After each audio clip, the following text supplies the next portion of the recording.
Hello बच्चों, कैसे हैं आप सभी। उम्मीद करता हूं बहुत अच्छे हैं और पढ़ाई को अच्छे से कंटिन्यू कर रहे हैं। मैं हूं प्रशांत माहेश्वरी और fun with physics YouTube channel पर आप सभी का बहुत बहुत स्वागत है बच्चों।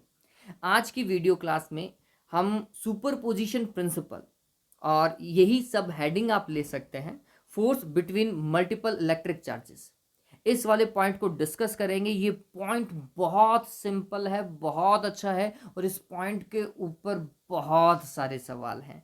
तो ये जो वीडियो है आज का वो बहुत इंटरेस्टिंग होने वाला है और अब से हम इस तरीके से पढ़ाई करेंगे कि हम नीट, आईआईटी और बोर्ड पेपर के क्वेश्चंस को भी डिस्कस करते हुए चलें। तो ये सभी के लिए क्या होगा, हेल्पफुल होगा। ठीक है, चलिए तो टॉपिक को डिस्कस करते हैं, दैट इज सुपरपोजिशन प्रिंसिपल और फोर्सेस बिटवीन मल्टीपल चार्जेस। ठीक है, देखो ये क्या चीज है।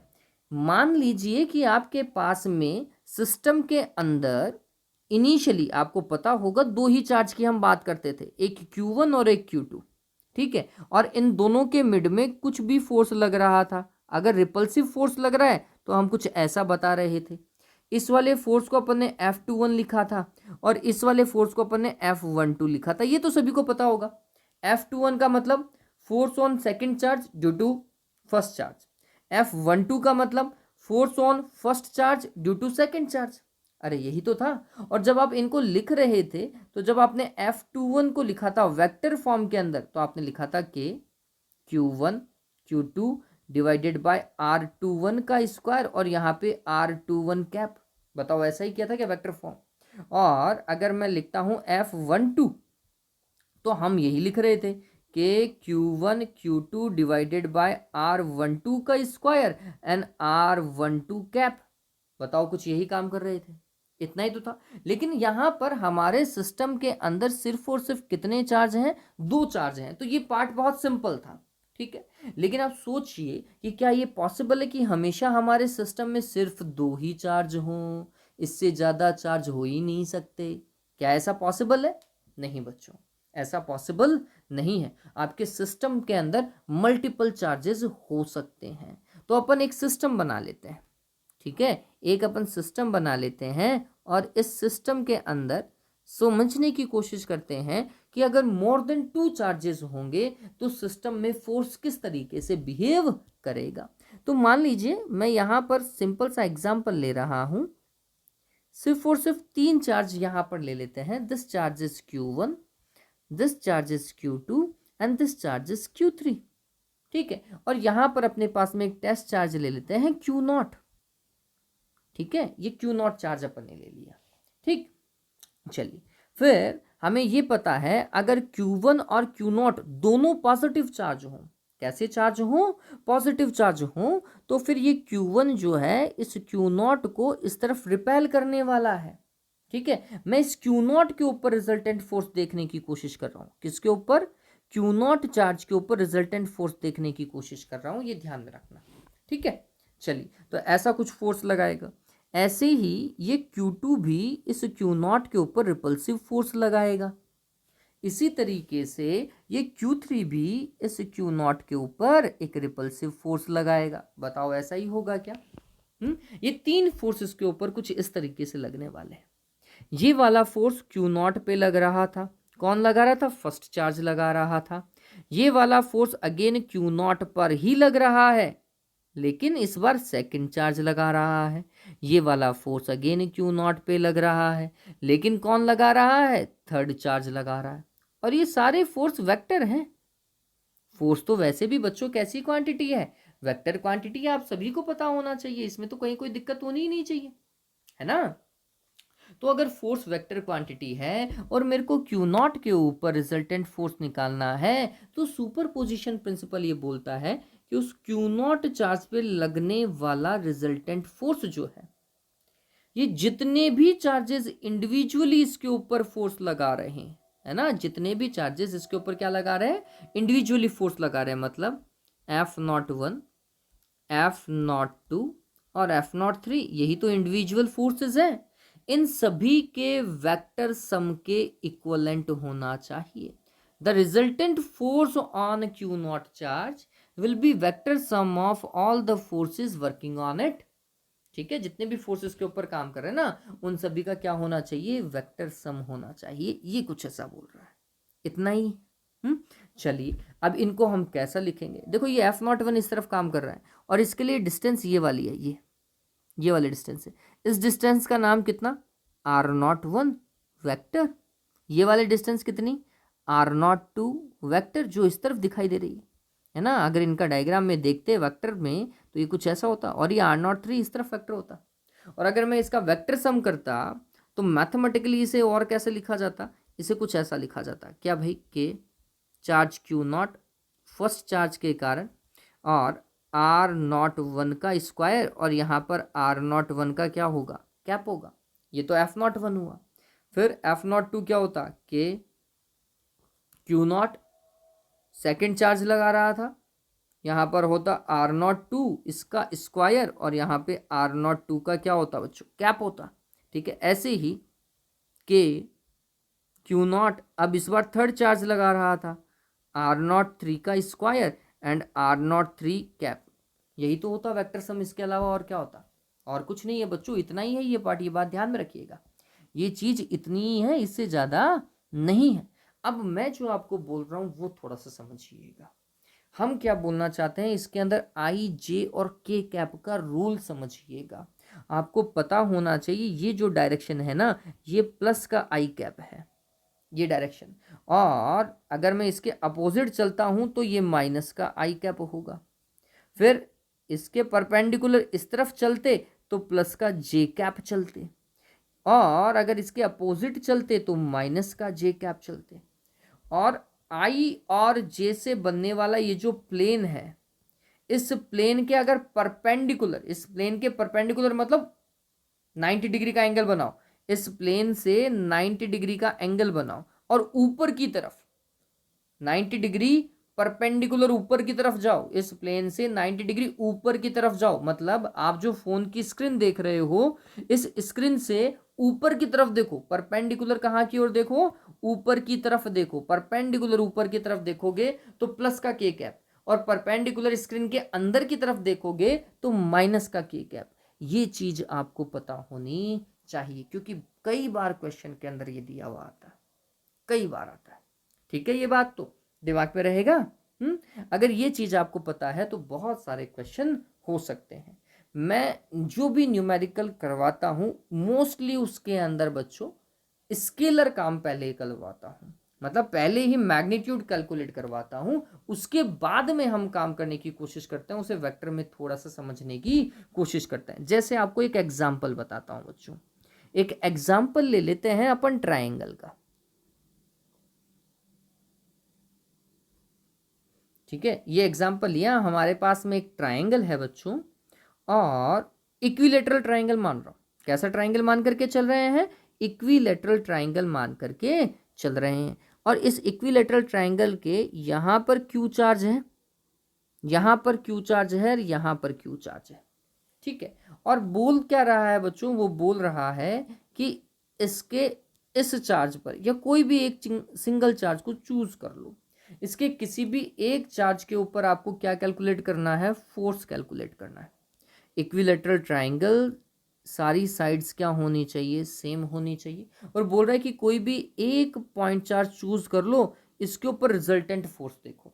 तो हमने क्या देखना है, हमने बोलना है कि मैंने ये वाला चार्ज चूज किया, ये वाला चार्ज हमने चूज कर लिया, इस चार्ज के ऊपर ये वाला चार्ज क्या लगा रहा है, फोर्स लगा रहा है। और कैसा, ऐसा रिपल्सिव फोर्स लगा रहा है, क्योंकि दोनों मैंने प्लस के लिखे हैं। ऐसे ही ये ऊपर वाला चार्ज दिखाई दे रहा है, ये ऊपर वाला चार्ज भी इसके ऊपर क्या लगा रहा होगा, फोर्स लगा रहा होगा, रिपल्सिव, ऐसा। ठीक है, इस वाले फोर्स को आपने F1 नाम दे देना है, इस वाले फोर्स को आपने F2 नाम दे देना है। अरे दोनों को डिफ्रेंशिएट तो करें ना, कौन सा फोर्स किसके कारण लग रहा है। ठीक है, और इन दोनों फोर्सेस के मिड में कुछ ना कुछ क्या चल रहा है, एंगल चल रहा है। दिखाई दे रहा है ये वाला एंगल, हाँ ये वाला एंगल बहुत इजी है कैलकुलेट करना। कैसे, इक्विलेटरल ट्राइंगल है, अगर ये वाला एंगल 60 डिग्री होगा तो ये वाला एंगल भी क्या होगा, 60 डिग्री होगा। ठीक है, तो हमने बोला कि इस वाले चार्ज के ऊपर, इस वाले चार्ज के ऊपर दो फोर्स लग रहे हैं, F1 और F2। अगर मैं वेक्टर फॉर्म में लिखता तो मैं लिखता resultant force will be F1 vector plus F2 vector. ये बिल्कुल सही है, इसमें कहीं कोई दिक्कत नहीं है, लेकिन आपको वेक्टर एग्जैक्ट पता होना चाहिए। F1 तो पता चल रहा है, प्लस का आई कैप है, लेकिन F2 में थोड़ी रामायण दिक्कत हो जाएगी। ये आई और जे दोनों में जाने वाला है, ठीक है, माइनस के जे में और प्लस के आई के अंदर जाएगा। तो ये थोड़ी बहुत सारे बच्चों के लिए क्या हो सकती है, दिक्कत हो सकती है। इसलिए आप यहाँ पर 11th वाला फॉर्मेट यूज कीजिए। 11th के अंदर आपको पता होगा कि अगर किसी पॉइंट के ऊपर दो फोर्स लग रहे हों, F1 और F2, और यहाँ पर एंगल थीटा हो, और इस पॉइंट के ऊपर आपको रिजल्टेंट फोर्स देखना हो, F रिजल्टेंट देखना हो, तो उस F रिजल्टेंट का मैग्नीट्यूड क्या था भैया, F1 का स्क्वायर प्लस F2 का square plus 2F1 F2 cos theta. याद आ रहा है इसका रूट? अरे ये कुछ आर वाला फॉर्मूला है बच्चों, R is equals to P square plus Q square plus 2PQ cos theta, और उसका रूट याद आ रहा है क्या? यही तो होता था ना, रिजल्टेंट वेक्टर का मैग्नीट्यूड, रिजल्टेंट वेक्टर का मैग्नीट्यूड, यही तरीका था। सेम यही फैक्ट आप अप्लाई कीजिए, सेम यही फैक्ट आप यहाँ अप्लाई कीजिए बच्चों। यहाँ पर अगर आपको F1 और F2 का रिजल्टेंट फोर्स देखना है तो उसका मैग्नीट्यूड यही दिखा जाएगा, F1 का स्क्वायर प्लस F2 का square plus 2F1 F2 cos theta, और इन सभी का क्या, रूट। यही तरीका है, सबसे सही तरीका यही है देखा जाए तो। अब आपको क्या क्या पता होना चाहिए, आपको F1 पता होना चाहिए। तो मैंने देखा F1 मेरे को पता है, यस मेरे को पता है कि first charge Q, second charge again Q, Q into Q divided bye उनके मिड का डिस्टेंस दैट इज A और उसका स्क्वायर। F1 का मैग्नीट्यूड तो यही था ना, कि Q square divided by A square. ऐसे ही F2 देखो, F2 कितना, अगेन सेम ही आ रहा है क्या, F2 के लिए ये वाला फोर्स के लिए ये दोनों चार्ज हैं, ठीक है, तो KQ square divided by A square दोनों सेम है। F1 is equals to F2 is equals to F0 लिख लेता हूं मैं। अब इस वाले फॉर्मूला में, ये वाला फॉर्मूला है ना, इसमें पुट करो तो F इज इक्वल्स टू क्या हो जाएगा, F1 का स्क्वायर मतलब F0 का स्क्वायर, F2 का स्क्वायर मतलब अगेन F0 का square, plus 2F1 F2 that is F0 square, cos theta का वैल्यू, इन दोनों फोर्सेस के मिड का एंगल देखो, इन दोनों फोर्सेस के मिड का एंगल देखो 60 डिग्री है बच्चों। बताओ इसको सॉल्व कर सकते हो नहीं कर सकते हो? F0 का स्क्वायर, F0 का स्क्वायर 2F0 का स्क्वायर प्लस 2F0 का स्क्वायर, कॉस 60 का वैल्यू 1/2 होता है भैया, कितना हो जाएगा, 3F0 का स्क्वायर आएगा क्या, ये 2 से 2 तो कैंसिल हो गया, 2F0 का स्क्वायर प्लस F0 का स्क्वायर 3F0 का स्क्वायर, और उसका रूट, कुल मिलाकर के रूट 3F0 आ रहा है नहीं आ रहा है? F0 की वैल्यू आप पहले ही कैलकुलेट कर चुके हो, कोई सी भी एक लिख दो, आएगी नहीं आएगी? तो मैग्नीट्यूड में काम करने की कोशिश करो, चीज़ें बहुत सिंपल होंगी, ठीक है ये बात तो। चलो एक और चीज़ और एक फन फैक्ट बताता, अगर आपके पास में बच्चों कोई भी रेगुलर शेप हो, रेगुलर शेप का मतलब क्या हुआ, जैसे मैं एक स्क्वायर की बात करता हूं, किसकी बात कर रहे हैं बच्चों, स्क्वायर की बात कर रहे हैं, या एक रेक्टेंगल की बात कर रहे हैं, या एक सर्किल की बात कर रहे हैं, एक स्पेयर की बात कर रहे हैं, ठीक है, या एक क्यूब की बात कर रहे हैं, ठीक, या एक इक्विलैटरल ट्राइंगल की बात कर रहे हो, ठीक, इन सभी शेप के कॉर्नर्स पर अगर सेम मैग्नीट्यूड का चार्ज हो, सेम मैग्नीट्यूड का चार्ज हो, और इस पूरे सर्किल के ऊपर तो पूरे पर चार्ज डिस्ट्रीब्यूट हो, और ये कंडक्टिंग सर्किल है भैया, ठीक है, और इसके ऊपर भी ऐसा क्यू चार्ज हो, है ना, तो इनके सेंटर पे दुनिया में कितना ही फोर्स हो, इनका सेंटर तो समझ में आता है ना भैया। हाँ, इसका सेंटर क्या, जहाँ इसके इसके दोनों डायगोनल क्या कर रहे हो, इंटरसेक्ट कर रहे हो। ठीक है, जहाँ इसके डायगोनल्स क्या कर रहे हो, इंटरसेक्ट कर रहे हैं। और इसका जहाँ दोनों इसके डायामीटर्स इंटरसेक्ट कर रहे हैं, और इसका तो सेंट्रोइड होगा। ठीक है, तो इनके सेंटर पर दुनिया में कितना भी चार्ज हो, उस चार्ज पर लगने वाला रिजल्टेंट फोर्स कितना होगा, 0 होगा। इस बात को हमेशा ध्यान में रखिएगा। ये डायरेक्ट तरीका बता रहा हूं, इस चीज को हमेशा ध्यान रखना। रीजन क्या है, ये वाला एग्जांपल ही ले लो। इस क्यू चार्ज के ऊपर, इस क्यू चार्ज के ऊपर ये वाला क्यू चार्ज क्या कर रहा होगा, रिपल्सिव फोर्स लगा रहा होगा। तो कहाँ की ओर फेंकेगा, इस तरफ फेंकेगा। ऐसे ही ये वाला जो क्यू चार्ज है, ये इस क्यू चार्ज के ऊपर फोर्स लगाएगा। ये कहाँ की ओर फेंकेगा, ये इस तरफ फेंकेगा। ये दोनों फोर्स, इसको F1 लिख दो, इसको F2 लिख दो। दोनों डायरेक्शन में तो अपोजिट दिखाई दे रहे हैं, लेकिन मैग्नीट्यूड में सेम है, तो ये एक दूसरे को कैंसिल कर देंगे। एक दूसरे को क्या कर देंगे, कैंसिल कर देंगे। ऐसे ही यहाँ पे जितना फोर्स लग रहा है उतना का उतना फोर्स इस तरफ लगेगा, और ये दोनों F3 और F4 फोर्स भी एक दूसरे को क्या कर देंगे, कैंसिल कर देंगे। तो resultant force at the centre of any uniform shape will always be 0 if same amount of charges at the corners। ठीक है, ये बात ध्यान में रखना कि अगर किसी भी रेगुलर शेप के कॉर्नर्स पे सेम अमाउंट का चार्ज है तो उसके सेंटर पर फोर्स हमेशा कितना रहेगा, 0 रहेगा। ठीक है, ये बात तो है ना। ऐसा ही सर्किल के साथ में भी है, ऐसा ही सर्किल के साथ में है कि इसके सेंटर पे फोर्स कितना बना रहेगा, 0 रहेगा, है ना। इसके सेंटर पे दुनिया में कितना ही चार्ज डाल लो, इसके अंदर जितने भी चार्ज होगा उसके ऊपर लगने वाला फोर्स कितना होगा, 0 होगा। ठीक है, ये बात समझ में आई। अब हम जितने ज़्यादा क्वेश्चन करेंगे ना बच्चों, उतने ज़्यादा हमारे पास में फैक्टर्स आते जाएंगे, या उतना ज़्यादा हमारा कॉन्सेप्ट बढ़ता चला जाएगा। ठीक है, चलो तो अब क्वेश्चन की तरफ डील करते हैं। छोटे छोटे क्वेश्चंस को काम करना चालू करते हैं, उसके बाद में फिर बड़े क्वेश्चन की तरफ आएंगे। ठीक है, तो धीरे धीरे मैंने सीक्वेंस को बढ़ाया है, एक साथ ही बड़े स्केल पर नहीं गए हैं। चलिए, ये वाला क्वेश्चन जो आपके सामने दिखाई दे रहा है, क्वेश्चन को एक बार के लिए समझिए।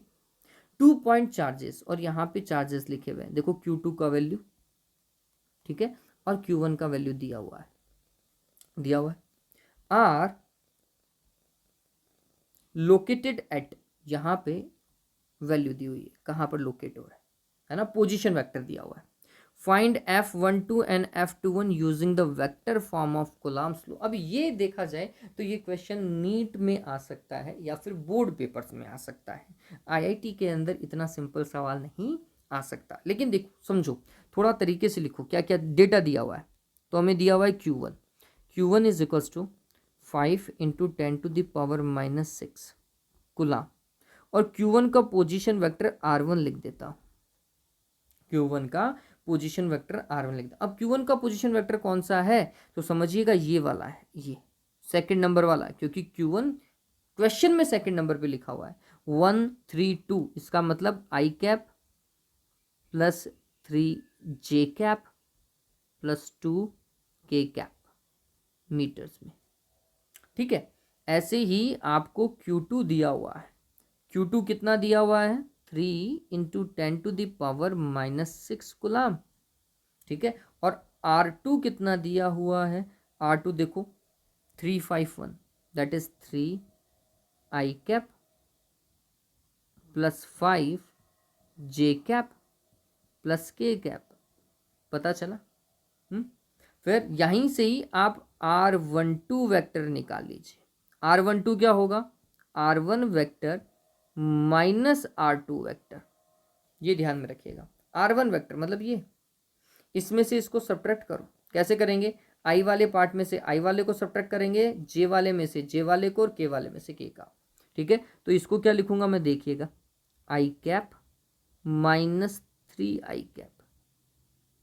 ठीक है, फिर प्लस लगा देते हैं 3J कैप, और इसमें से सब्ट्रैक्ट करेंगे 5J कैप को, प्लस लगा देते हैं 2k कैप और इसमें से सब्ट्रैक्ट करेंगे k कैप को। अरे यही तो होगा R1 माइनस R2। ठीक है, चलिए तो अब ये क्या चीज हुआ, i cap minus 3i cap that is minus 2i cap.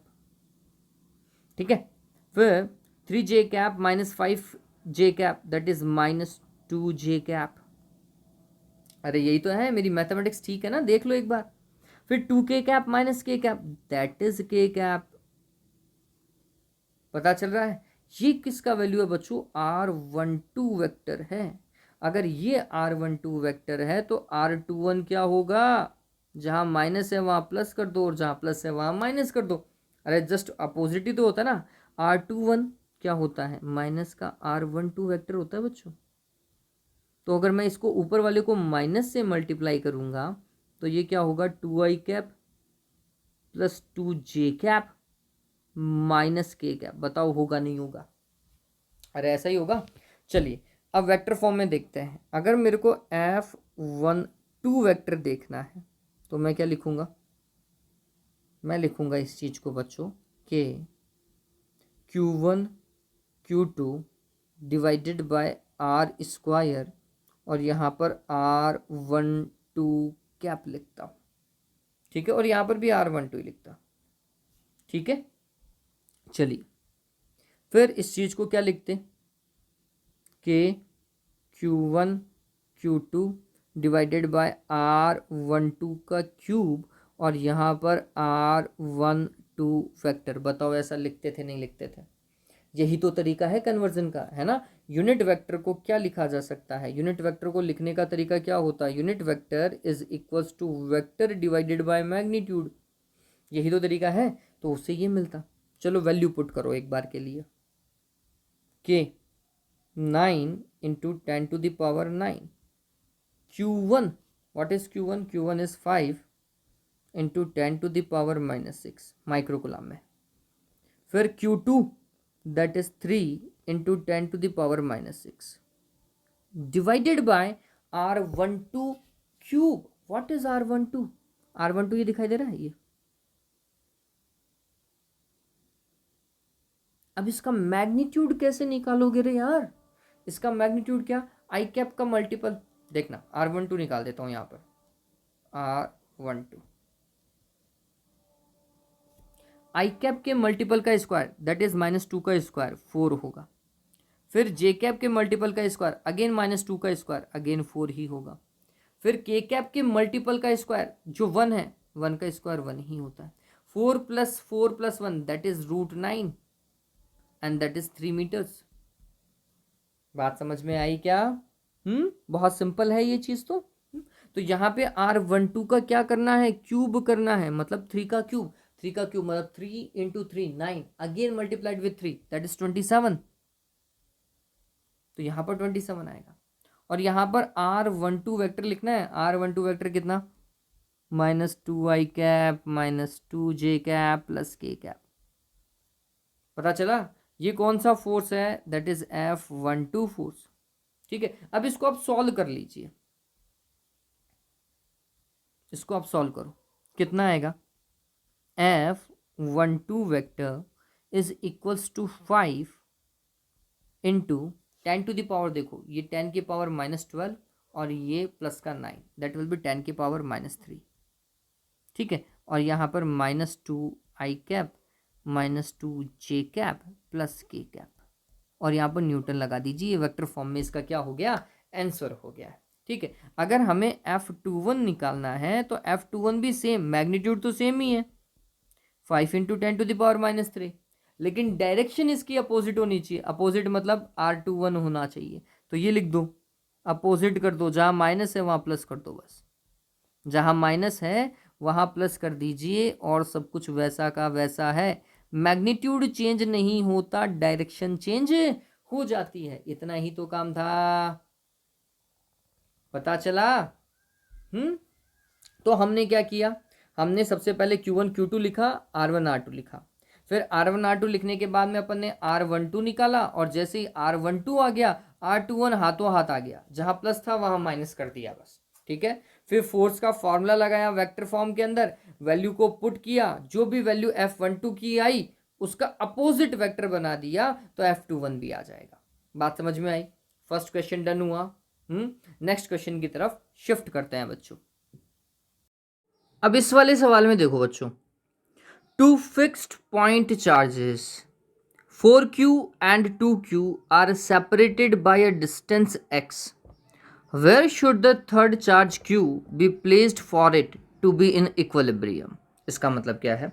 आपके पास में क्या है, दो फिक्स्ड चार्जेस हैं, ऐसा मान लेते हैं, है ना? ओके, मैंने ये तो चूज किया ही नहीं था, क्या बात है। दो पॉइंट चार्ज माने अपन ने, एक 4q दिया हुआ है और एक 2q दिया हुआ है आपको, ठीक है। और इनके मिड का ये जो डिस्टेंस है, ये डिस्टेंस कितना बोला है उसने, x बोला है। अब क्या बोल रहा है, where should the third charge q be placed for it to be in equilibrium. एक तीसरा चार्ज जो है स्मॉल q, इसको कहाँ पर रखे कि ये चार्ज इक्विलिब्रियम में रहे। इसका मतलब ये है, अगर q जो है वो इक्विलिब्रियम में है, सिर्फ और सिर्फ यहाँ पे इक्विलिब्रियम की किसकी बात की गई है, क्यू की बात की गई है। इसका मतलब ये है कि इस क्यू के ऊपर लगने वाला रिजल्टेंट फोर्स कितना होना चाहिए, 0 होना चाहिए। इस बात को ध्यान में रखो। और किसी पे 0 लगे ना लगे, लेकिन इस क्यू चार्ज के ऊपर फोर्स तो 0 लगना चाहिए। ऐसा कब पॉसिबल है, तो मैं ये मान लेता हूं कि अगर मैं यहां पर इस क्यू चार्ज को रखूं और मैं इसे पॉजिटिव ही मान करके चल रहा हूं, क्योंकि आगे इस बंदे ने कुछ कहा नहीं है इस क्वेश्चन के अंदर, और कुछ कहा नहीं है, तो इनिशियली आपको हर एक चार्ज को पॉजिटिव लेकर के ही काम करना है। पॉजिटिव से काम नहीं बैठता है, then we will switch it to negative charge, ठीक है। ओके, तो अगर यहां पर हम इसको क्या मान ले, क्यू चार्ज मान ले, पॉजिटिव चार्ज मान ले, तो इस पॉजिटिव चार्ज पे ये 4q एक रिपल्सिव फोर्स लगाएगा इस तरफ, ठीक है। ये फोर्स किसके ऊपर लग रहा है, स्मॉल q पे लगा रहा है। कौन लगा रहा है, 4q लगा रहा है।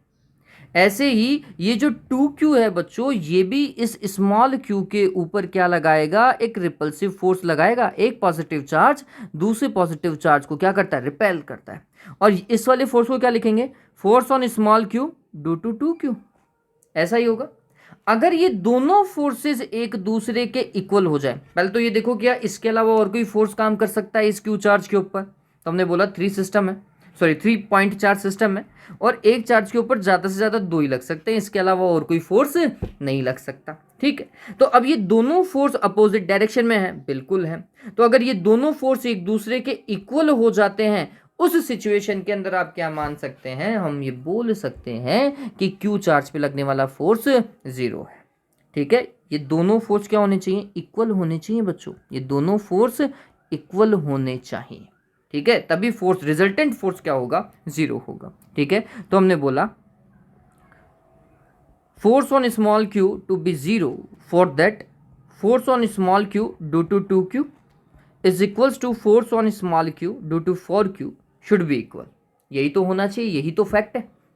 अगर ऐसा है तो क्या होगा भैया, ये डिस्टेंसेस आपको पता होनी चाहिए। ये वाला डिस्टेंस 4q से, इसको मान लीजिए r, तो ये वाला जो डिस्टेंस है ना, ये मेरे हिसाब से x माइनस आर हो जाएगा बच्चों। दिखाई दे रहा है क्या, मैंने डायग्राम को थोड़ा सा कॉम्प्लिकेट कर दिया, हटा देता हूँ सारी चीज़ को एक बार के लिए, सभी को हटा देता हूँ, डायग्राम को थोड़ा सा सिंपल बना लेते हैं, ठीक है।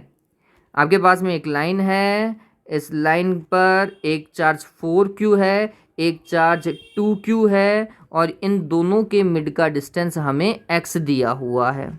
हम मान रहे हैं कि यहाँ पर हम इस q चार्ज को रख रहे हैं। ये q चार्ज जो है 4q से x डिस्टेंस पर है, तो फिर 2q से, सॉरी r मान लीजिए, x तो पहले से दिया हुआ है, तो 2q से ये हो जाएगा x माइनस आर डिस्टेंस पर। मैथमेटिक्स तो यही बोलती है, अरे यही बोल रही है। चलो काम करना चालू करते हैं।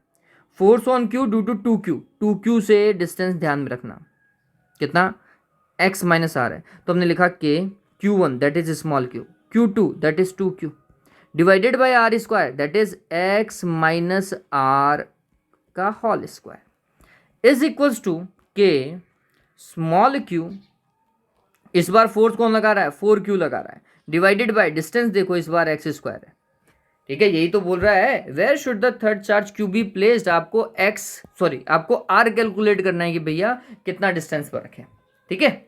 चलो के से के की रामायण कैंसिल, स्मॉल क्यू से स्मॉल क्यू की रामायण कैंसिल, फिर कैपिटल क्यू से कैपिटल क्यू गया और यहाँ से 2 को हटाएंगे तो यहाँ पर 2 आएगा। इसका मतलब अगर मैं इसको थोड़ा सा तरीके से लिखूं तो it is 1 divided by x minus are का whole square is equals to 2 divided by x square. यही तो है। अब या तो एक्स माइनस आर के होल स्क्वायर को सॉल्व करो फिर काम करो। मैं बोलूँगा दोनों तरफ रूट ले लीजिए, या तो पहले मल्टीप्लाई कर लो। मल्टीप्लाई करोगे तो क्या आएगा, 2x माइनस आर का whole square is equals to X square. अब दोनों तरफ रूट लो, रूट लोगे तो 2 की जगह तो आएगा √2 और यहाँ पर आएगा x minus R is equals to X. आएगा नहीं आएगा? अरे यही आएगा रूट लेने पर। चलिए मल्टीप्लाई कीजिए, √2x minus √2r is equals to X. यही तो है। हमें तो r चाहिए बच्चों, तो x वाले पार्ट को एक तरफ कर लीजिए, ऐसा ही है। चलिए तो हम क्या कर सकते हैं, √2x में से x को सब्ट्रैक्ट किया, ये x इस तरफ स्विच कर रहा है तो इज इक्वल्स टू √2r। आएगा नहीं आएगा? आएगा। x को क्या लीजिए, कॉमन लीजिए, ये हो जाएगा √2 minus 1 is equals to √2r। तो r का वैल्यू जो हमें चाहिए that is √2 minus 1x divided by √2। बताओ होगा नहीं होगा? वैसे ये एक फॉर्मूला बन गया आपके लिए देखा जाए तो। x क्या है, total distance between 4q and 2q, ठीक है। और r क्या है, 4q से डिस्टेंस, 4q से डिस्टेंस है जो हमें कैलकुलेट करनी थी, ठीक है। ये बात तो देवताओं पता चला डिस्टेंस कैसे कैलकुलेट करेंगे। तो हमने बोला पहले फोर्स का डायरेक्शन देखो, फोर्स का डायरेक्शन अपोजिट अपोजिट लग रहा था, इसलिए हमने बोला कि अगर दोनों फोर्सेस इक्वल होंगे तो स्मॉल क्यू चार्ज क्या होगा, इक्विलिब्रियम में होगा। बात समझ में आई? सिंपल सा क्वेश्चन था। चलो आगे चलते हैं। इसके आगे कौन सा क्वेश्चन है? अरे बहुत दूर कर दिया, ओहो। अब देखो नेक्स्ट क्वेश्चन, और ये सवाल उसी पैटर्न का सवाल है लेकिन थोड़ा सा अलग है। पहली बार अपन क्या निकाल रहे थे, डिस्टेंस निकाल रहे थे। क्या निकाल रहे थे? डिस्टेंस निकाल रहे थे। इस बार देखो सवाल के अंदर क्या आने वाला है, क्या बोल रहा है, 2 charges of charges each of q unit. अब ये थोड़ा सा समझो, आपके पास में 2 चार्ज हैं, यहाँ पे थोड़ा सा ये सही नहीं बैठा, ये हटा दीजिए। 2 charges each of q units, 2 charge हैं आपके पास में और हर एक का वैल्यू कितना है, q कूलम मान लीजिए, are placed along a line. एक लाइन के अलोंग क्या किया गया है, उन्हें प्लेस किया गया है। तो चलो एक लाइन बना देते हैं अपन ऐसा, ठीक है। एक लाइन अपन ने बना दी और यहाँ पर आपके पास में q चार्ज यहाँ है और एक q चार्ज यहाँ पर है, ठीक है, ऐसा उसने बोल रखा है। A third charge small q is placed between them. इन दोनों के बीच में एक स्मॉल क्यू चार्ज रखना है भैया, ये लो रख दिया, रख दिया। At what position and for what value of small Q will the system B in equilibrium. अब यहां पर ये वर्ड समझिएगा, इस बार वो सिस्टम को इक्विलिब्रियम में बनाने की कोशिश कर रहा है बच्चों। सिस्टम का इक्विलिब्रियम होने का मतलब सिस्टम में जितने भी चार्जेस हैं उन सभी पे फोर्स 0 लगना चाहिए। इससे पहले वाले क्वेश्चन के अंदर सिर्फ और सिर्फ स्मॉल क्यू पे फोर्स 0 था, लेकिन इस वाले क्वेश्चन में सिस्टम को इक्विलिब्रियम में बोला है, तो इसका मतलब है सिस्टम में जितने चार्जेस हैं उन सभी पे फोर्स 0 होना चाहिए। मतलब इस वाले पर भी 0 होना चाहिए, इस वाले पर भी 0 होना चाहिए और इस वाले पर भी 0 होना चाहिए, ऐसा कुछ बोल रहा है, ये ध्यान में रखिएगा।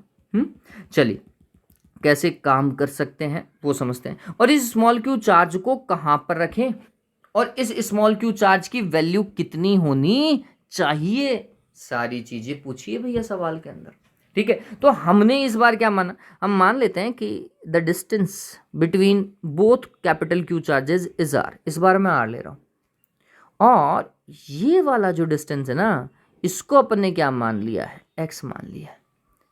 तो ये वाला कितना हो जाएगा भैया, ये वाला हो जाएगा आर माइनस एक्स। बताओ ऐसा ही होगा क्या?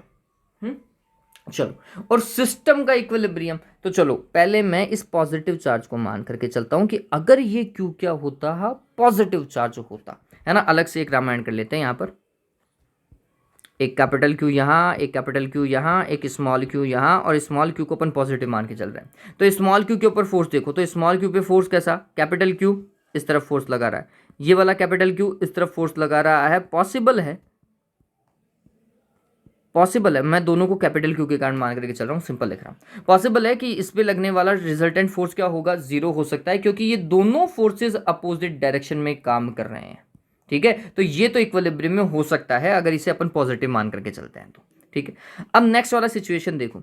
नेक्स्ट वाले में यहां पर और यहां पर वापस से क्यू, और यहां पर भी क्यू, और यहां पर स्मॉल क्यू चार्ज लेता हूं। अब मैं इस वाले के ऊपर फोर्स देखता हूं कि भैया इस वाले पे फोर्स कैसे लग रहा है। तो इस वाले पर फोर्स कौन लगा रहा है, एक तो स्मॉल क्यू लगा रहा है और एक कैपिटल क्यू लगा रहा है। स्मॉल क्यू अगर पॉजिटिव मान करके चलूं तो स्मॉल क्यू कैपिटल क्यू को रिपेल करेगा। ठीक है, और ये वाला कैपिटल क्यू तो वैसे ही इसको रिपेल कर रहा था। ये दोनों फोर्स का डायरेक्शन सेम है क्या? अगर इन दोनों फोर्स का डायरेक्शन सेम है तो क्या रिजल्टेंट फोर्स जीरो हो सकता है क्या? ऐसा कोई चांस ही नहीं है। अरे दो इंसान एक चीज को एक ही तरफ खींच रहे हैं तो ये तो निश्चित है ना वो चीज हिलेगी, बशर्ते कि वो दीवार ना हो, है ना। एक आपके पास में क्या है, एक गिलास है, और इस गिलास को दो जने एक ही तरफ से पकड़ करके खींच रहे हैं।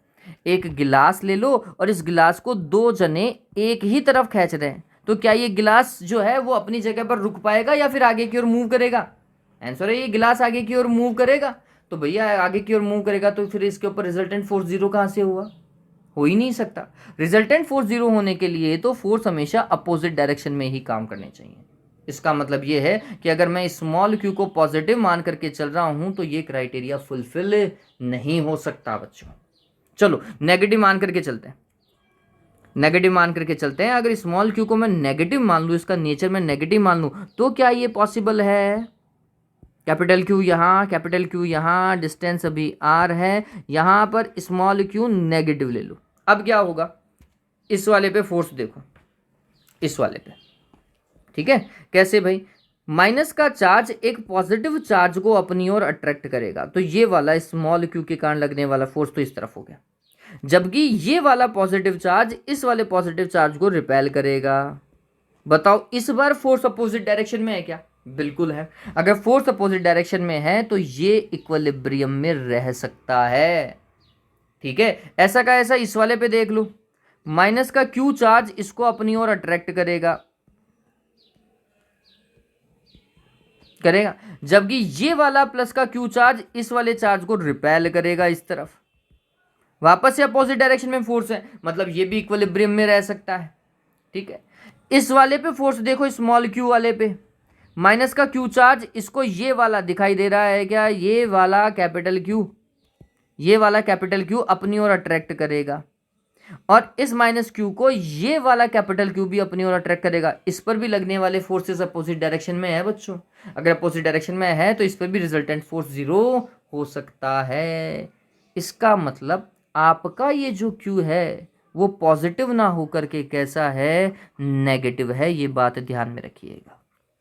बात समझ में आ गई क्या? क्यू का नेचर कैसा है, नेगेटिव है। इस चीज को दिमाग में रखिएगा। पता चला? तो अब ये ध्यान में रखेंगे, फाइनल आंसर जो भी निकलेगा क्यू का वो नेगेटिव ही होना चाहिए। क्यू इज नेगेटिव, ये बात ध्यान में रखिएगा। चलो पहले तो डिस्टेंस निकाल लेते हैं कि भैया इस क्यू को कहाँ रखे कि फोर्स जीरो लगे। तो हम बोलेंगे क्यू पे फोर्स जीरो लगना है। क्यू पे फोर्स कौन लगाएगा? क्यू पे एक तो कैपिटल क्यू फोर्स लगाएगा, और इसी क्यू के ऊपर दूसरा कैपिटल क्यू भी क्या लगाएगा, फोर्स लगाएगा। बात समझ में आई? चलिए काम करो। ये फोर्स कितना भैया? तो हमने बोला ये हुआ के small Q capital Q divided by, एक बार तो डिस्टेंस एक्स है और एक बार डिस्टेंस कितना है, कितना है, आर माइनस एक्स है। नहीं है बच्चों, ऐसा ही होगा। चलो ये तो ऊपर वाली रामायण तो सारी कैंसिल होगी। क्या क्या बचा भाई? ये बचा X square is equals to R minus x का होल स्क्वायर। ऐसा ही है, दोनों तरफ क्या कर लीजिए, रूट ले लीजिए। तो रूट लेंगे तो क्या होगा, it is R minus x. इसका मतलब 2x is equals to are, इसका मतलब x is equals to R by 2। मतलब ये जो क्यू चार्ज है वो बिल्कुल बीचों बीच रखा हुआ होना चाहिए। इसकी वैल्यू r/2 आ रही है क्या? तो ये चार्ज जो है स्मॉल क्यू बीचों बीच रखा होना चाहिए। पहला आंसर तो आपका ये आ गया। अब आपको इस क्यू चार्ज का वैल्यू देखना है, और वो देखो नेक्स्ट क्वेश्चन में बोल रहा है कि इस क्यू चार्ज का वैल्यू इतना आना चाहिए। प्रूव करेंगे बच्चों इस चीज को प्रूव करेंगे तसल्ली से। देखो इसको प्रूव करने के लिए क्या करेंगे बच्चों, इसको प्रूव करने के लिए हमने बोला हमारे पास में ये लाइन और इस पे एक चार्ज यहां पर कैपिटल क्यू, एक चार्ज यहां पर कैपिटल क्यू, और अब हमें डिस्टेंस पता है स्मॉल क्यू की भैया कितनी, यहां से r/2 है तो यहां से भी तो r/2 होगी। पता चल गया क्या? और इन दोनों के मिड का डिस्टेंस कितना है? r है। ठीक है, अब समझो डिस्टेंस को निकालने के लिए मैंने इस पे फोर्स 0 किया था, डिस्टेंस को निकालने के लिए, और अगर मेरे को इसकी वैल्यू निकालनी है तो या तो इस वाले चार्ज को पकड़ो या इस वाले चार्ज को पकड़ लो, दोनों में से कोई भी एक चार्ज ले लो तो आपको स्मॉल क्यू के लिए वैल्यू पता चलेगी। मैं इस वाले चार्ज को यूज कर रहा हूं, दिखाई दे रहा है ये वाला चार्ज है ना, इस वाले चार्ज के ऊपर बात कर रहे हैं। चलो कैसे करेंगे भैया काम, तो इस कैपिटल क्यू को स्मॉल क्यू अपनी ओर अट्रैक्ट करेगा इस तरफ। ठीक है, तो हमने लिखा ये एफ कैपिटल क्यू पे लग रहा है और कौन लगा रहा है? स्मॉल क्यू लगा रहा है, और इस कैपिटल क्यू को ये वाला कैपिटल क्यू रिपेल करेगा, F on capital Q due to another capital Q. बात समझ में आई? अगर ये दोनों फोर्स एक दूसरे के इक्वल हो जाएं तो फिर इस कैपिटल क्यू पे लगने वाला रिजल्टेंट फोर्स कितना हो जाएगा? 0 हो जाएगा। यही वो सिचुएशन है। ठीक है, काम कीजिए, इस फॉर्मेट को यूज कीजिए। स्मॉल क्यू और कैपिटल क्यू के मिड में के capital Q small Q, capital Q और स्मॉल क्यू, डिस्टेंस कितना? r/2 दिखाई दे रहा है क्या डायग्राम में? ये डिस्टेंस दिखाई दे रहा है ना, इन दोनों के मिड में तो r/2 ही है, इज इक्वल्स टू के दोनों कैपिटल क्यू और दोनों कैपिटल क्यू के मिड में डिस्टेंस है बच्चों r और उसका स्क्वायर, के क्यू से के क्यू कैंसिल, क्या मिल रहा है वो देखो, q डिवाइडेड बाय नीचे r²/4 है क्या, 4 कहाँ जाएगा? न्यूमरेटर में, divided by sorry equals to q divided by r², r² से r² कैंसिल।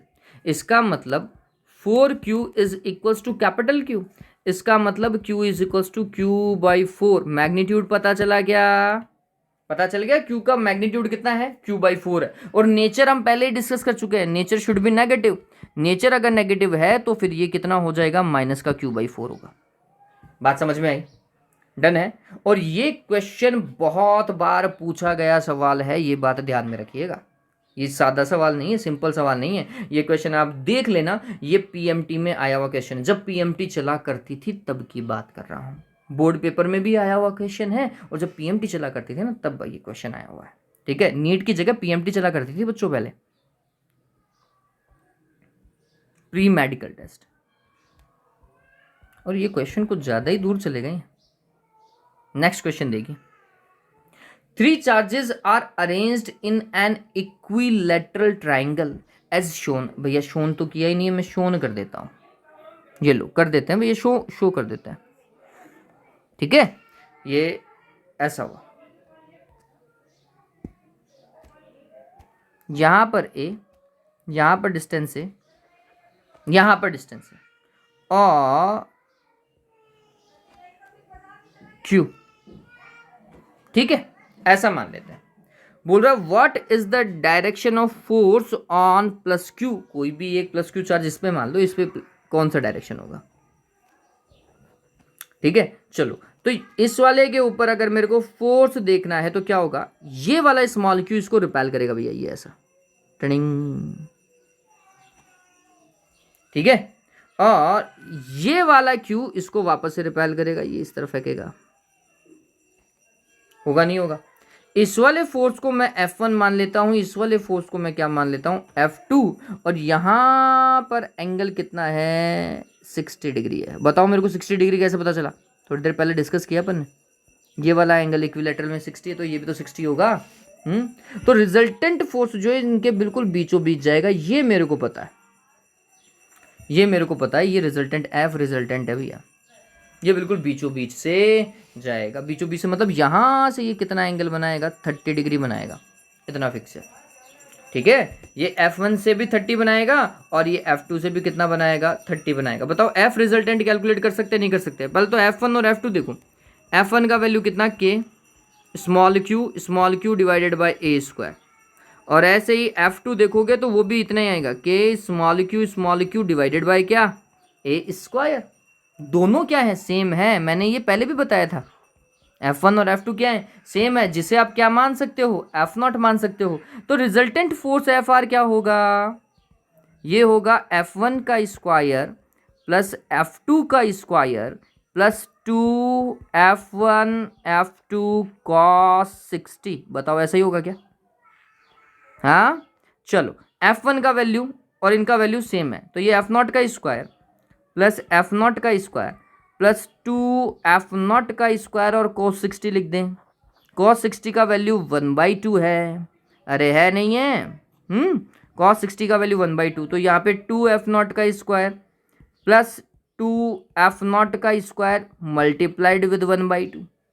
2 से 2 क्या हुआ, कैंसिल, कितना हुआ, 3F0 का स्क्वायर, और इसका वैल्यू देखोगे तो 3F0 आएगा नहीं आएगा, दैट इज √3, और F0 का value KQ square divided by A square है नहीं।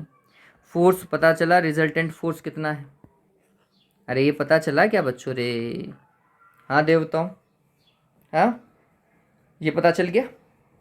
चलो अब इसके बाद में अगर मैं इसको रिजल्टेंट फॉर्मेट में देखता हूँ, मतलब वेक्टर फॉर्म के अंदर मैं इसको देखता हूँ एफ रिजल्टेंट को, तो मेरे को इसकी डायरेक्शन भी पता होनी चाहिए, बिना डायरेक्शन के काम नहीं चलेगा। ठीक है, तो अपन बोलेंगे ये 30 डिग्री बना रहा है, किसके साथ में बच्चों, F1 के साथ में। ठीक है, तो आप कुछ ऐसा मान सकते हैं कि इट इज, डायरेक्शन अगर मेरे को लिखनी हो, it is 30 degree from F1 and 30 degree from F2 also, दोनों से कितना है, 30 डिग्री बना रहा है। इस बात को ध्यान में रखिएगा, क्योंकि ये बिल्कुल बीचों बीच से गुजर रहा है, F1 और F2 इक्वल है ना, इसलिए ये बिल्कुल बीचों बीच से गुजर रहा है, इस चीज को ध्यान में रखिएगा। अगर इसी क्वेश्चन को बच्चों हम थोड़ा सा चेंज कर दें, अभी तो ये पता चला कि कितना आएगा, ये डन हुआ। अगर मैं इसी क्वेश्चन को थोड़ा सा चेंज कर दूँ, थोड़ा सा चेंज कैसे, डायग्राम देखो एक बार के लिए, ये ऐसा भी पॉसिबल है कि आपको वो डायग्राम पहले से दे, है ना, इक्विलेटरल ट्राइंगल दे दे, और इस केस में वो बोले कि यहाँ पर चार्जेस कुछ इस तरीके से सिचुएटेड, इधर प्लस का क्यू मान लीजिए, इधर भी प्लस का क्यू मान लीजिए, और इधर माइनस का क्यू मान लीजिए।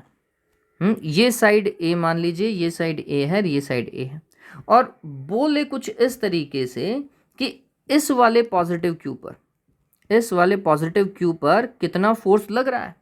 तब आप क्या कर सकते हैं, तो पहले तो आप फोर्स का डायरेक्शन देखो कि भैया फोर्स का डायरेक्शन कैसा जा रहा है। तो ये वाला प्लस का क्यू इस वाले प्लस के क्यू को इस तरफ रिपेल कर रहा है, ये फोर्स का डायरेक्शन इस तरफ है, और ये जो माइनस का क्यू है, ये माइनस का क्यू इस पॉजिटिव क्यू को अपनी ओर अट्रैक्ट कर रहा है, इस तरफ। ठीक है, इस तरफ ये अट्रैक्ट कर रहा है। दो फोर्स डायरेक्शन पता चल रहे हैं, दो अलग अलग फोर्स हो गए। इस बार वाले को इसको F1 लिख देते हैं, इस वाले को F2 लिख देते हैं। ठीक है, लेकिन पहले वाले में अगर आपको पता हो तो F1 और F2 के मिड में 60 डिग्री का एंगल था, लेकिन क्या इस वाले केस में 60 डिग्री का एंगल दिखाई दे रहा है? ये वाला एंगल आपको 60 डिग्री दिखाई दे रहा है क्या भैया? क्या ये एंगल 60 डिग्री है क्या? पहले तो ये देखो, नहीं बच्चों, ये एंगल 60 नहीं, तो फिर कितना है? तो हमने बोला ये वाला एंगल 60 है, तो एक स्ट्रेट लाइन पे 180 बनता है, तो ये वाला एंगल इस बार कितना है? 120 डिग्री है बच्चों। अब रामायण थोड़ी सी चेंज हो गई है, पता चल रहा है, इस बार रिजल्टेंट फोर्स उतना वैल्यू का नहीं होगा, पहला। दूसरा देखो, F1 और F2 का मैग्नीट्यूड देखो कि क्या ये सेम है, तो हमने बोला पहले कैलकुलेट कर लो कि इनका मैग्नीट्यूड कितना है। F1 देखो, F1 is equals to K और दोनों ही स्मॉल क्यू चार्ज हैं, तो q square divided by distance a ही है तो ए स्क्वायर। ये मैग्नीट्यूड है F1 का। मैग्नीट्यूड हमेशा पॉजिटिव ही होता है। और F2 देखो कि चार्जेस अभी भी वही हैं और डिस्टेंस भी अभी भी वही है, तो मैग्नीट्यूड तो दोनों का क्या है, सेम है। तो मैं ये लिख सकता हूं कि F1 का मैग्नीट्यूड F2 के मैग्नीट्यूड के इक्वल है, और इसे मैं अभी F0 लिखूंगा सिंपलिसिटी के लिए।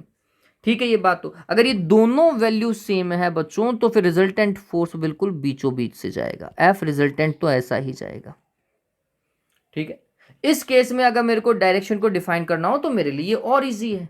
मैं क्या बोलूंगा, the direction of F resultant is parallel to the line joining small q and negative q charges. इन दोनों को जो लाइन मिला रही है ना, इन दोनों को जो लाइन मिला रही है उसके अलोंग काम कर रहा है कौन भैया, रिजल्टेंट फोर्स। बात समझ में आ रही है। तो डायरेक्शन को लिखने का इस बार एक बहुत सिंपल तरीका हो सकता है आपके पास में, और ऐसे सवाल के अंदर डायरेक्शन सीधी सीधी भी पूछ सकता है कि डायरेक्शन बताओ, तो आप लिख सकते हैं the direction of resultant force is along the small q line joining small q and negative Q charge. ठीक है, और in x axis, in positive x axis भी आप लिख सकते हैं अगर डायग्राम आपको प्री डिफाइंड हो तो। ठीक है, इस बार F रिजल्टेंट होगा कितना, उसका मैग्नीट्यूड कितना होगा, तो हमने बोला F resultant is equals to root F1 का स्क्वायर प्लस F2 का square plus 2F1 F2 cos, इस बार 120 लिख दूं क्या बच्चों, यही तो होगा। F1 F0 के इक्वल है, F2 F0 के इक्वल है, और ये 2F0 का स्क्वायर कॉस 120 का वैल्यू किसको पता है रे, बताओ। It is -1/2, -1/2।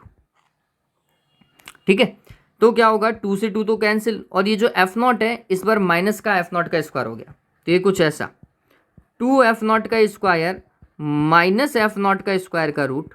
इसका मतलब सिर्फ और सिर्फ F0 का स्क्वायर रहा, और इसका मतलब F0 के इक्वल ही हुआ क्या, एक सिंगल फोर्स के इक्वल हो गया, मतलब के क्यू स्क्वायर डिवाइडेड बाय ए स्क्वायर। और अगर मैं डायरेक्शन लिखता हूं तो मैं इसे या तो ऐसा लिख दूं के क्यू स्क्वायर डिवाइडेड बाय ए स्क्वायर, और यहां पर क्या लगा दिया, आई कैप लगा दिया, एफ रिजल्टेंट। ठीक है, अदरवाइज क्या लिख सकता हूं, मैं इसे लिख सकता हूं along the line joining small Q negative Q charge, या पैरेलल लिखो, अलोंग नहीं, parallel to the line joining small Q negative Q charge. ठीक है, ये बात ध्यान रखें, इस तरीके से आप काम कर सकते थे देवताओं। डन हुआ, चलो नेक्स्ट क्वेश्चन के ऊपर मूव करते हैं। नेक्स्ट क्वेश्चन क्या बोल रहा है, 2 free point charges plus Q and 4q are at a distance of L apart. ठीक है, दो चार्ज हैं आपके पास में, डायग्राम ड्रॉ कर देता हूं। एक चार्ज स्मॉल q है और एक चार्ज 4q है। ठीक है, और इनके मिड का डिस्टेंस कितना है बच्चों, इनके मिड का डिस्टेंस आपको दिया हुआ है L। A third charge is so placed that the entire system is in equilibrium. अब इनके बीच में आपको क्या रखना है, एक तीसरा चार्ज रखना है कि पूरा का पूरा सिस्टम क्या हो, इक्विलिब्रियम में हो। पूरा सिस्टम इक्विलिब्रियम होने का मतलब क्या है, सभी पर फोर्स कितना होना चाहिए, 0 होना चाहिए। Find the location magnitude and sign of the third charge. तो हमने बोला लेट्स सपोज करो यहां पर रख दिया है, सिस्टम के इक्विलिब्रियम होने के लिए इसका वैल्यू नेगेटिव होना चाहिए। अपन ने लास्ट क्वेश्चन ऐसा ही देखा था, अगर ये दोनों पॉजिटिव चार्ज हैं तो ये वाला नेगेटिव ही होगा, और अगर ये दोनों नेगेटिव नेगेटिव के चार्ज होते हैं तो ये वाला पॉजिटिव होता भैया। ठीक है, बात समझ में आ रही है, अपोजिट नेचर का चार्ज होना चाहिए जिसके कारण सिस्टम इक्विलिब्रियम में होगा। ठीक, अब इस नेगेटिव क्यू चार्ज का मैं स्मॉल क्यू से डिस्टेंस अगर x अज्यूम करता हूं तो ये वाला डिस्टेंस कितना हो जाएगा, L - x होगा क्या, ऐसा ही है। फिर इस नेगेटिव क्यू चार्ज को ये स्मॉल क्यू चार्ज अपनी ओर क्या करेगा, अट्रैक्ट करेगा, ऐसा। तो force on capital Q due to small Q, और ये 4q भी इसको अपनी ओर अट्रैक्ट करेगा, तो force on capital Q due to 4q। और अगर इन दोनों की, पहले तो ये Q कैसा होगा, नेगेटिव का होगा, तो जो भी आंसर आएगा उसके आगे हम पहले ही नेगेटिव लगा देंगे। अब हमें सिर्फ और सिर्फ मैग्नीट्यूड चाहिए कि भैया यहाँ पर इसका वैल्यू कितना आएगा। वो मैग्नीट्यूड कैसे कैलकुलेट करेंगे, तो हमने बोला F capital Q small q is equals to F Q 4Q। ऐसा ही होगा क्या? इस तरीके से कैलकुलेट करेंगे। ये दिमाग में रहेगा नहीं रहेगा देवताओं? इसको सॉल्व करने पर आपको L का वैल्यू मिलेगा। इसको सॉल्व करने पर क्या मिलेगा, L का वैल्यू मिलेगा बच्चों। L का वैल्यू निकाल लेते हैं। तो K capital Q small q divided by किसका, x का square is equals to K capital Q 4Q divided by L minus x का होल स्क्वायर। यही होगा। ये तो कैंसिल हो रहे हैं भैया, तो ये कुछ ऐसा हुआ 1 divided by x square is equals to 4 divided by L minus x का होल स्क्वायर। इस बार तो क्वेश्चन ईजी हो गया, x को कैलकुलेट करना बहुत ईजी हो गया। कैसे भैया, रूट ले लो तो ये 1/x और इस तरफ क्या होगा 2 और इस तरफ होगा L माइनस एक्स। रूट लेने पर यही तो आएगा, cross multiply 2x is equals to L minus x, इसका मतलब 3x is equals to L, इसका मतलब x is equals to L/3। पता चला क्या, x की वैल्यू आ गई। अब नेक्स्ट सिनेरियो के ऊपर जाओ, डिस्टेंस कैलकुलेट हो चुका है। नेक्स्ट सिनेरियो क्या था हमारे पास में, वापस से डायग्राम बनाओ। अब चार्ज के मैग्नीट्यूड के ऊपर आ रहे हैं। इधर अपन ने लिखा q, इधर लिखा 4Q। इस बार मेरे को डिस्टेंस पता थी ना। ये x का वैल्यू कितना है बच्चों, L/3।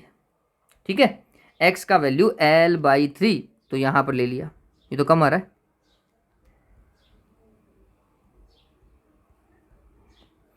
तो ये कितना होगा,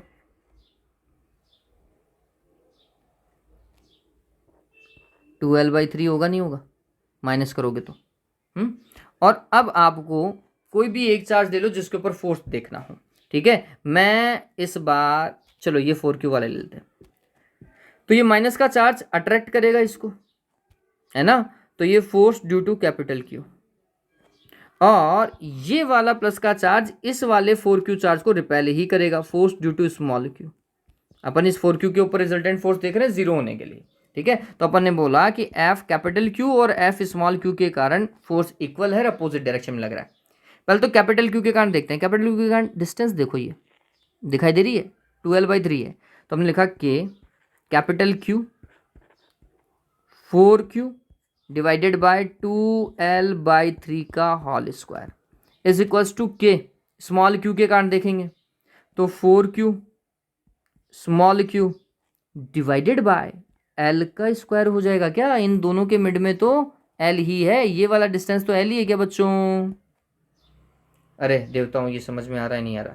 पहले तो ये समझो, क्या भैया स्मॉल q और 4Q के मिड का डिस्टेंस L है ना, इन दोनों के मिड का डिस्टेंस L है, तो L का स्क्वायर होगा। K से K कैंसिल, स्मॉल q से स्मॉल q और 4 से 4 कैंसिल। फिर स्क्वायर कर लीजिए, Q स्क्वायर किया तो 4L स्क्वायर, 3 का स्क्वायर 9 होगा, 9 ऊपर जाएगा, is equals to small q divided by L square. L square से L स्क्वायर कैंसिल, इस small q is equals to 9/4 capital Q। तो capital Q is equals to 4/9 of small q। और ये capital Q कैसा होना चाहिए, negative nature का होना चाहिए। ये आंसर है भैया, ठीक है, ये आंसर है, ये ध्यान में रखना। डन हुआ इतना? चलो, तो पैटर्न दो मैंने डिस्कस कर लिए हैं बच्चों, दो अपन ने क्या कर लिए हैं, डिस्कस कर लिए हैं, ध्यान में रखिएगा। अब आगे देखो, next question. Charges Q each are placed at each of two opposite corners of a square and charge small q each are placed at each of the other two corners. If the resultant force on capital Q is zero, how the capital Q and small q are related? ठीक है, अब ये सवाल जो है simple नहीं, क्या बोल रहा है, if the resultant force on capital Q is zero. तो पहले तो आपको रिजल्टेंट फोर्स कैपिटल Q पे पता होना चाहिए, तो एक क्वेश्चन तो पहले ही लिख लो, क्या, calculate the resultant force on capital Q, है ना, calculate the resultant force on capital Q, पहला। दूसरा, इन दोनों में रिलेशन जो ये पूछ ही रहा है। ठीक है, काम कैसे करेंगे, तो पहले तो एक स्क्वायर बना लो देवताओं। पहले क्या बनाएं, एक स्क्वायर बना लेते हैं। ऐसा एक स्क्वायर बना लिया, ठीक है। और इस स्क्वायर के हर एक पॉइंट के ऊपर ऐसा चार्ज रखो, एक कैपिटल क्यू इधर तो एक कैपिटल क्यू इधर, अपोजिट एंड पे होने चाहिए। अगर एक स्मॉल क्यू इधर है तो एक स्मॉल क्यू इधर है। बताओ ऐसा ही बोल रहा है क्या? क्वेश्चन को पढ़ो, अपोजिट एंड पे आ गए। फिर resultant force on Q, capital Q कोई भी चूज कर लो, या तो ऊपर वाला चूज कर लो या फिर नीचे वाला। ये ऊपर वाला और ये नीचे वाला, मैं नीचे वाले को चूज कर रहा हूं, काम करना इजी रहेगा। ठीक है, काम करना चालू करते हैं। कैसे करेंगे? पहले तो इस वाले पे फोर्स देखो, ये ऐसा, ये कुछ इस तरफ ही काम करेगा बच्चों, ऐसा। ठीक है, तो हमने बोला ये वाला फोर्स क्या होना चाहिए, कुछ ऐसा हो, F capital Q small Q, इसी तरीके से हो। चलो फिर ये वाला,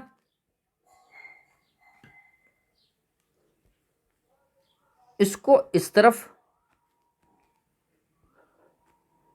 तो फिर ये हो जाएगा के capital Q small Q, repel कर रहे हैं। फिर ये वाला भी रिपेल करेगा क्योंकि दोनों सेम है, तो फिर ये दोनों भी ऐसा मिलाती हुई लाइन को ऐसा लेके जाएगा, टक, कैपिटल क्यू पर और कैपिटल क्यू लगा रहा है। अगर ये तीनों फोर्स इस तरफ लग रहे हैं तो क्या रिजल्टेंट फोर्स जीरो हो सकता है क्या? पहले तो सोचने वाली बात ये है। आंसर है चांस ही नहीं है बच्चों, चांस ही नहीं है कि रिजल्टेंट फोर्स जीरो हो जाए, ऐसा कोई लॉजिक ही नहीं है। ये तो इसी तरफ काम करेगा, ये फिक्स है। लेकिन मेरे ये जो प्लस के स्मॉल क्यू है ना, ये प्लस के नहीं हो सकते भैया, ये नेगेटिव होने चाहिए, ये नेगेटिव होने चाहिए। आप बोलोगे सर नेगेटिव होने से क्या होगा? अब भी करके बता देता हूं, देखो ये स्क्वायर बनाया अपन ने, यहां पर स्मॉल क्यू नेगेटिव का लिया, यहां पर स्मॉल क्यू नेगेटिव का लिया, ये कैपिटल क्यू है, ये कैपिटल क्यू है। ठीक है, अब देखना, थोड़ा सा समझना है इस चीज को। एक कैपिटल क्यू दूसरे कैपिटल क्यू को तो रिपेल ही करेगा क्योंकि सेम नेचर का है। ठीक है, ये तो सेम नेचर का है भैया, ये एक दूसरे को क्या करने वाले हैं, रिपेल ही करने वाले हैं। इसके पास में तो और कोई ऑप्शन नहीं है। ठीक है, ये तो रिपेल ही करेगा, ये तो इस तरफ ही आएगा। ठीक है, तो मैंने लिख दिया, इस वाले फोर्स को अगर मैं लिखूं तो मैं इस वाले फोर्स को लिख देता हूं F1। ठीक है, अब इस क्यू पर रिजल्टेंट फोर्स जीरो होने के लिए एक दूसरा फोर्स इस तरफ काम करना ही चाहिए, तभी जाकर के तो रिजल्टेंट फोर्स जीरो होगा। वो कब पॉसिबल है बच्चों? वो तब पॉसिबल है जब ये वाला चार्ज माइनस का हो, ये इसको अट्रैक्ट करे, कैपिटल क्यू को अट्रैक्ट करे अपनी तरफ। मैं इसको F2 लिख देता हूं, ये वाला इसको अट्रैक्ट करे, माइनस क्यू कैपिटल क्यू को अट्रैक्ट करे, इसको F3 लिख देते हैं। ये दोनों अट्रैक्ट करेंगे, ये दोनों फोर्स अट्रैक्ट करेंगे, तभी जाके तो इन 2 और 3 फोर्सेस का, 2 और 3 फोर्सेस का रिजल्टेंट इस तरफ भागेगा। F23 लिख लो, और F23 का वैल्यू किसके इक्वल होना चाहिए? F1 के इक्वल होना चाहिए, तभी जा करके काम बैठ पाएगा, तभी रिजल्टेंट फोर्स ऑन क्यू क्या हो पाएगा? जीरो हो पाएगा। बात समझ में आई क्या? तो ये क्वेश्चन को समझना बहुत इंपॉर्टेंट था।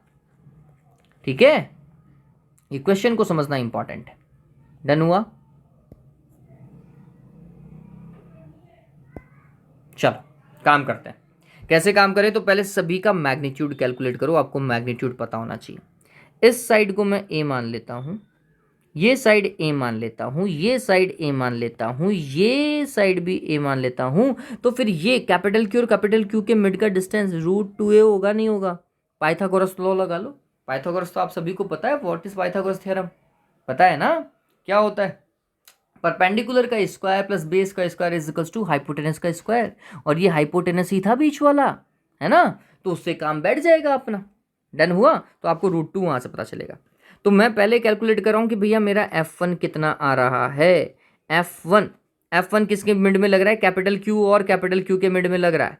तो हमने लिखा F1 इज इक्वल्स टू के capital Q divided by √2a का square, that is 2a square. बात समझ में आई? फिर देखते हैं F2 कितना लग रहा है। F2 देखो, F2 इस तरफ, ये दिखाई दे रहा है, ये इस तरफ F2 है। F2 किसके बीच में? K कैपिटल क्यू और स्मॉल क्यू मैग्नीट्यूड में ही देख रहा हूं बच्चों, डिवाइडेड बाय डिस्टेंस ए है, ए का स्क्वायर। फिर F3 देखो, F3 ऊपर की तरफ, F3 ऊपर की तरफ इस तरफ देखो, किसके मिड में लग रहा है, के कैपिटल क्यू और स्मॉल क्यू के मिड में लग रहा है, डिवाइडेड बाय डिस्टेंस का स्क्वायर। ऐसा ही है क्या? अगर मैं इन दोनों को F0 मानूं, ये दोनों सेम दिखाई दे रहे, नहीं दिखाई दे रहे, F0 मान लो, तो ये F1 देखो मेरे हिसाब से F0, अरे है ये तो रामायण अलग है, लेकिन मैं इनको तो F0 मान ही सकता हूं, इसमें तो कहीं कोई दिक्कत है ही नहीं, F0 तो मान ही सकते हैं। तो पहले F2 और F0 सॉरी F3 इन दोनों का रिजल्टेंट देख दो, तो हम देखते हैं resultant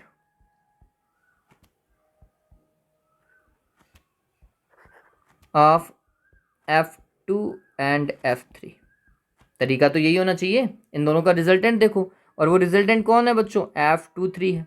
F23 is equals to root F2 का स्क्वायर प्लस F3 का स्क्वायर प्लस 2F2 F3 कोस 90। अरे ऐसा होगा नहीं होगा, और कोस 90 का वैल्यू कितना, 0, सिंपल सा है भाई, कोस 90 का वैल्यू कितना है, 0 है भैया, कोस 90 का वैल्यू 0, तो ये टर्म तो 0 हो गया, ये टर्म 0 हुआ, तो इसको आप लिख सकते हो F0 का स्क्वायर प्लस F0 का स्क्वायर। ठीक है ये बात, तो F23 दैट इज 2F0 का स्क्वायर रूट में, and F23 is technically root 2F0। बताओ ये डन है या नहीं है, डन है। चलो, और इस Q के ऊपर फोर्स 0 होने के लिए, since the force on capital Q should be 0, वो कितना होना चाहिए, 0 होना चाहिए। इसका मतलब F1 का वैल्यू किसके इक्वल होना चाहिए, F23 के इक्वल होना चाहिए। ठीक है, चलो वैल्यू पुट करो। F1 का वैल्यू आपने कैलकुलेट किया था, ऊपर देखो F1 का वैल्यू दिखाई दे रहा है, ये F1 का value K capital Q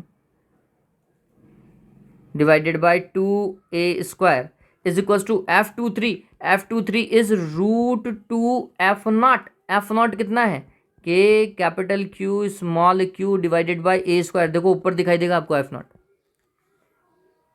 a square से a स्क्वायर कैंसिल, फिर कैपिटल Q से कैपिटल Q, के से के कैंसिल, क्या होगा भैया,